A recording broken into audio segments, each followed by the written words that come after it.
Assalamualaikum warahmatullahi wabarakatuh. Apa kabar semuanya? Semoga kita semua dalam keadaan sehat walafiat dan tetap dalam lindungannya. Oke, teman-teman, di sini saya dengan teman saya akan menjelaskan sedikit materi tentang asumsi dan peluang dalam filsafat. Saya sendiri Ma'af Alif Walidi dan ini teman saya.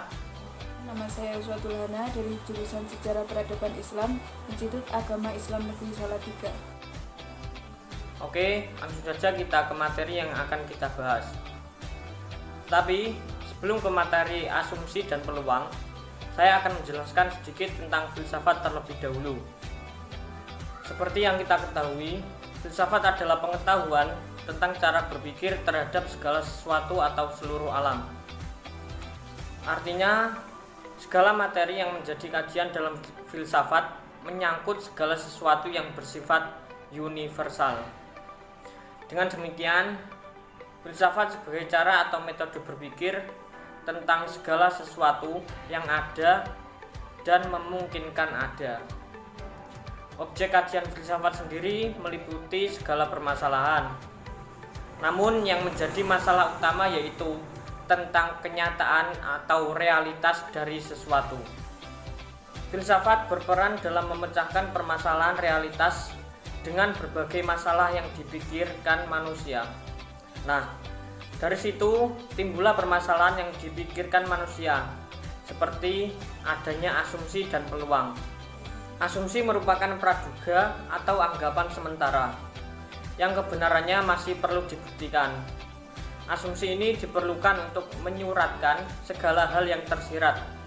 Sedangkan dalam pengertian filsafat ilmu, asumsi merupakan anggapan atau andalan dasar tentang realitas suatu objek yang menjadi penelahan atau pondasi bagi penyusunan pengetahuan ilmiah yang diperlukan dalam pengetahuan ilmu. Fungsi asumsi. Pertama, agar ada pijak yang kokoh bagi masalah yang sedang diteliti. Dan yang kedua, untuk mempertegas variabel yang menjadi pusat perhatian. Dan yang ketiga adalah guna menentukan dan merumuskan hipotesis. Misalnya, dalam pertandingan sepak bola yang mempertemukan antara timnas Indonesia versus timnas Belanda. Seperti yang kita ketahui, tim Belanda lebih unggul dari timnas Indonesia. Hal ini dikarenakan para pemain timnas Belanda lebih berpengalaman bermain bola dan kelas dunia dibandingkan dengan para pemain Indonesia yang levelnya masih di Asia Tenggara. Dari sinilah asumsi mulai bermunculan dari berbagai pihak mana yang akan memenangkan pertandingan tersebut. Kemungkinan yang pertama tentunya kemenangan sangat jelas berpihak kepada Belanda jika dilihat dari pengalaman para pemain yang level dunia.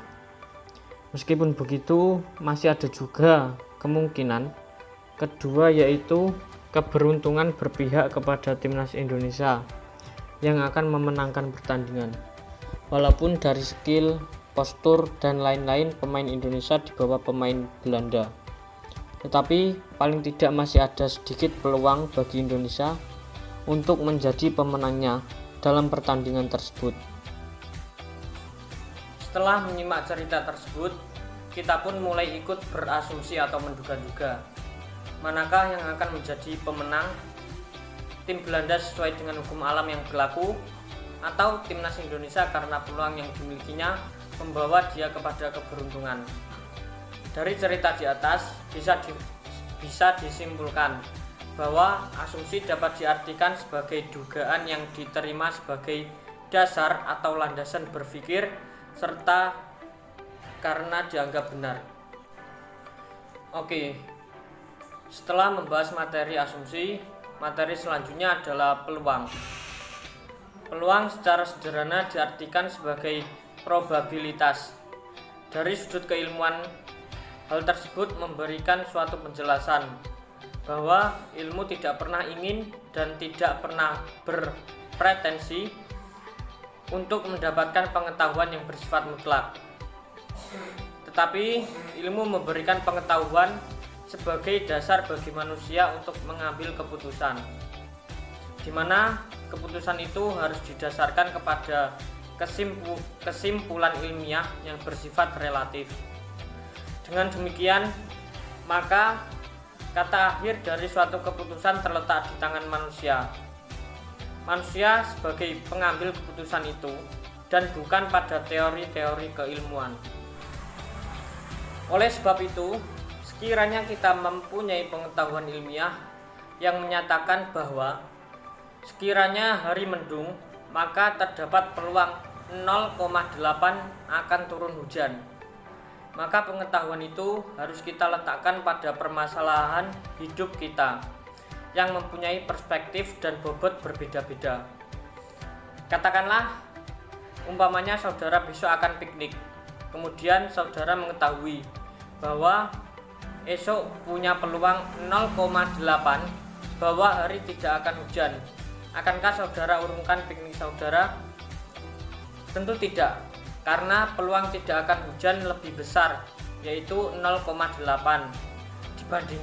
dibandingkan akan turunnya hujan yang hanya 0,2%. Dengan begitu, kita tahu bahwa peluang merupakan probabilitas untuk suatu kejadian tertentu adalah 8 dari 10 yang merupakan kepastian.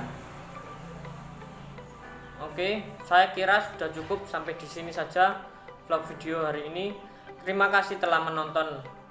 Wassalamualaikum warahmatullahi wabarakatuh.